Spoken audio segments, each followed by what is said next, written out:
Hey everyone, welcome to my backyard.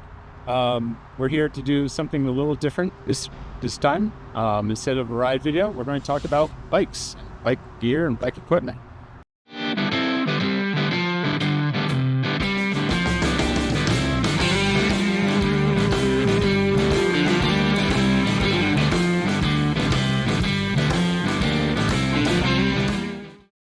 We have Jeff, who, if you don't know Jeff, Jeff has probably done more than anyone outside my family to help me do what I do.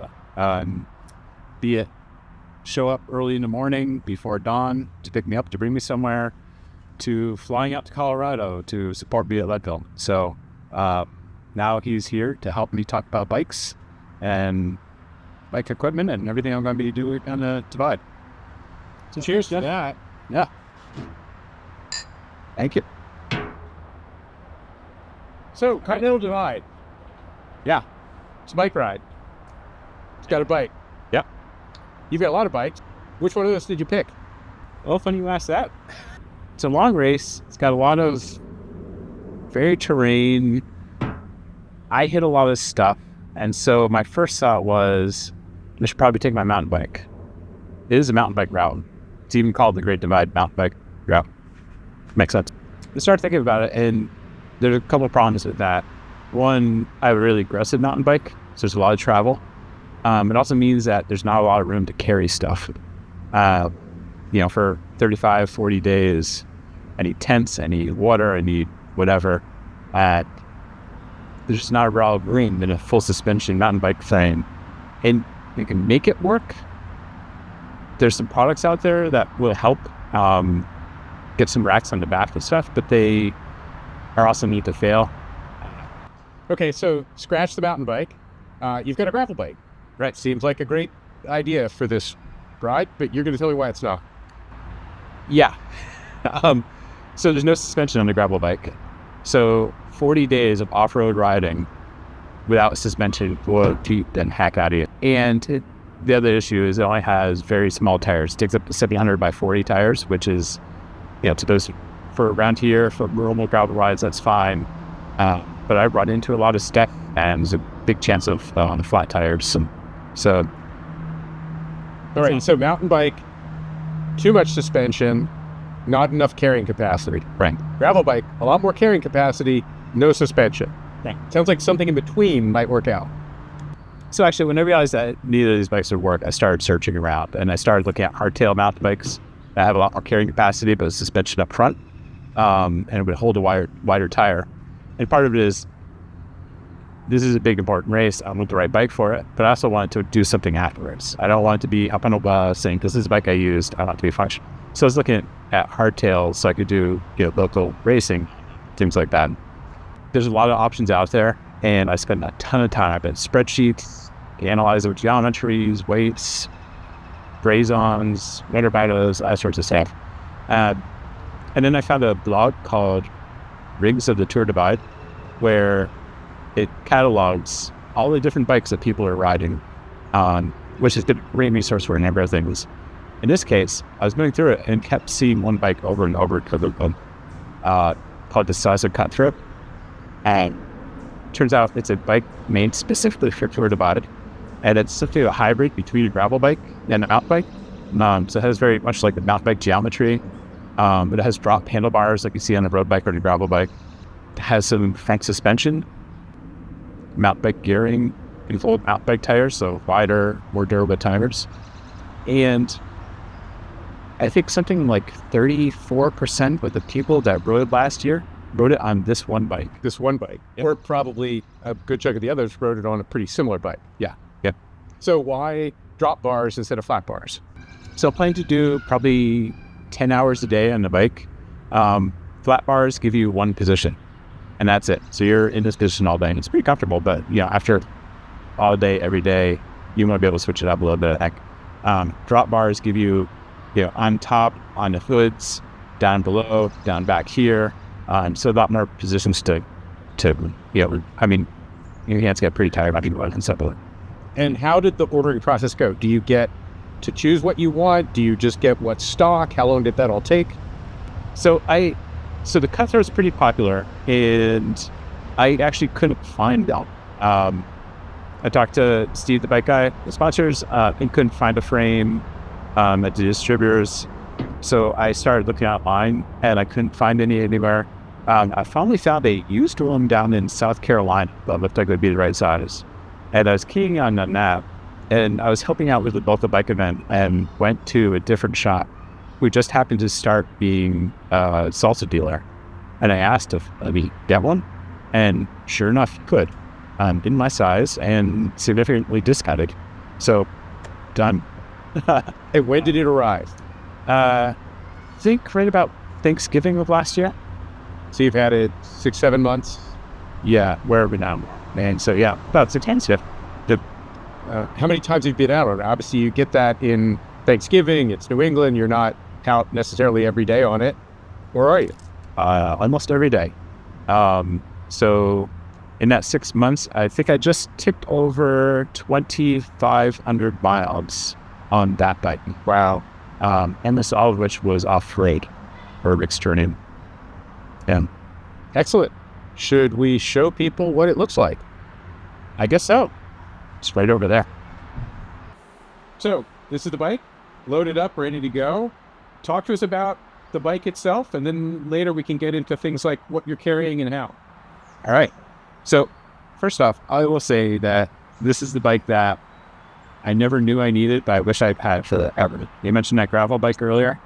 I'm not sure I'm going to ride that again because this one, the geometry, everything about this thing is so much easier for me to ride.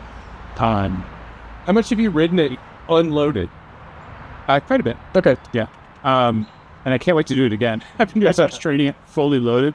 Man, it's going to be like a rocket ship when I take it off. No, but as you know, when I get onto the trails, you guys go zooming ahead, and I have a hard time picking lines and trying not to hit things. And this bike is like a nice air truck.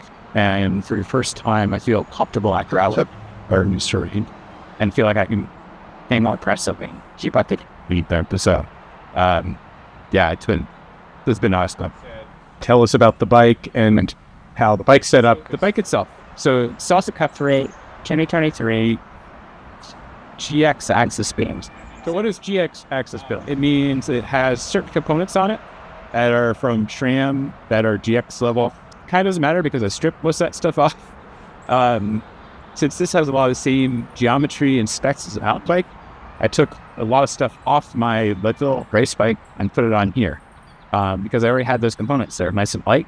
They're durable. They're great. They were a good upgrade. And so what exactly are those components? Let's stare in the middle. So in the bottom bracket there, you'll see the cranks. That was the first thing I changed out. Those are XX1 carbon cranks. Came with the they were heavy. So I swapped those out, saved my down weight. I put a chainring on there. It's a absolute black 30-second because I'm running a 1x setup here. I can take all the mountain bike stuff on and use that. I have power meter on there, but I took off the other bike too. It's a quad for 0 power meter. Are you looking at or thinking about power while you're riding? Is that something for after the fact? Does that help you not go too deep? Yeah. I'm not going to worry about that while I'm on the race, but I've been doing all my training in this. And so for training, it's very much hitting heart rate targets or hitting power targets. And so for training wise, it's the readings. Got it. Yeah. Let's work to the back of the drivetrain now. Sure. Talked about the front end and the front gears. So in the back, it's a XX1 cassette. It's a 10 to 52 tooth. It's a pretty wide range. I know a 10 isn't efficient, but inclined. Kept the original derailleur on there, so it's a GX level Axis wireless derailleur. So pretty simple setup, really. You've got no derailleur in the front, wide range derailleur in the back. Yeah, get you up the hills, but not have you spinning out on the flats and down the. Yeah. And so one of the things now it's 2,500 miles on this, and with 2,700 miles to go, I need to anticipate wear and tear on the drivetrain. So I'm going to be replacing the chainring, chain, the cassette, like all that stuff. And do you think they're shot, or you're just going to take them off, put newer stuff on for the race, but still go back to the older stuff when you're done? I think the chainring is okay. The chain is definitely shot. The cassette was takeoff from the other bike, so it was probably 6,000-7,000 miles on it, if not bike use. And when do you put the new stuff on? I assume not the day before the race. Yep, the week before the race. Enough time now, I'll have a chance to get some long rides in, but pretty close. And one of the things we were talking about is if I'm replacing everything, do I go to the new little transmission, which would be a lot more durable? But as we talk through it, it's the parts are less available. And so there will be bike shops along the route. And this drivetrain has been around for years. I mean, parts are pretty widely available. The transmission, it's newer. Maybe some shops that have it, maybe some won't. But I don't want to get stuck in Wyoming without cheap. Got it. So I'm decided to go to something a little bit more available. Good route. All right, so we've talked about how you get going. How do you get stopping? Brakes. The rear is a stock brake. The front, so we haven't talked about the front yet. But I did have to put a new caliper on the front. It's 2-piston caliper. I've done a lot of testing with it to provide enough force. One of the things I've been testing out is different brake pads, different compound manufacturers. We settled on some. I don't remember which ones they are. But we're going to start for you with a whole bunch of handfuls of brake pads. Because I've heard stories about people going through a set of pads one day out there. With 220,000 feet of climbing, that means there's 220,000 feet of descending on a fully loaded bike. I'm a big guy. It's going to be wet. It's going to be dirty. Where I go to pads. Talk to us about the handlebars. Because this is a pretty different looking set from where I'm looking than what I think of as a traditional road bike or even gravel bike. So I put a lot of time into the handlebars and a lot of options, tried different things. It came with a stock set of bars that I said, nope, don't want those. I want something different. So I got a set of carbon bars off a different bike, put them on here, tried it, said, no, it's all right. This is really what I'm looking for. Then I tried bars off a different bike and I put them on here. And again, not quite what I was looking for. And one of the things is gravel bikes now have flare run out like that. I thought flare was a marketing thing, but as I started playing around with it, I found bars that had a little bit of flare, and I liked it. And I said, you know what, I want more of it. So I looked around, I did a ton of research, and finally settled on the bar I wanted was going to be a Salsa Cutthroat, 10 size 48, and went around trying to find those online. I was having a hard time. Finally, I went back down to the garage and said, so what was it that came on now? And when you know, it was a Salsa Cutthroat size 48. So these are the stock bars. Score one for the product manager at Salsa. Yep. They did the right thing. One of the things we didn't talk about. So this bike was designed for the Tour de Bout. The reason so many people use it is because this is what it's made for them. To the point where it's called the Salsa Cutthroat because the Tour de Bout route goes through 6 states, and the cutthroat trout was the state fish in every one of those states. I can also show this, if you look at the down to what's covered by that, it was actually after the Tour de Bout. All the little towns of Oyster, sand. So below those bars is the suspension you talked about. Yes. So it came rigid originally, and like I mentioned, so 20 days of off-road riding would beat the heck out of you. Some people do it. I don't know how to do it. So I worked with Steve, the bike guy. We found RockShox Sid SL front shock. So it's got 100 mil of travel. And how's that compare to your mountain bike?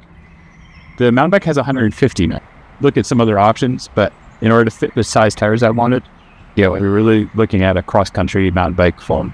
So, and again, looking at that rigs of the Tour de Bout, a lot of people are running RockShox Sid SLs. So why reinvent the wheel? Why reinvent the wheel? Yeah. I noticed you've got a classic Brooks saddle on it. Yep. That's leather, I'm guessing. Yep. Again, did a lot of trial and error with this. I've used Brooks on some other bikes that are more upright, but I haven't had success on them with a bike that's, on a bike like this, you're playing over pretty far.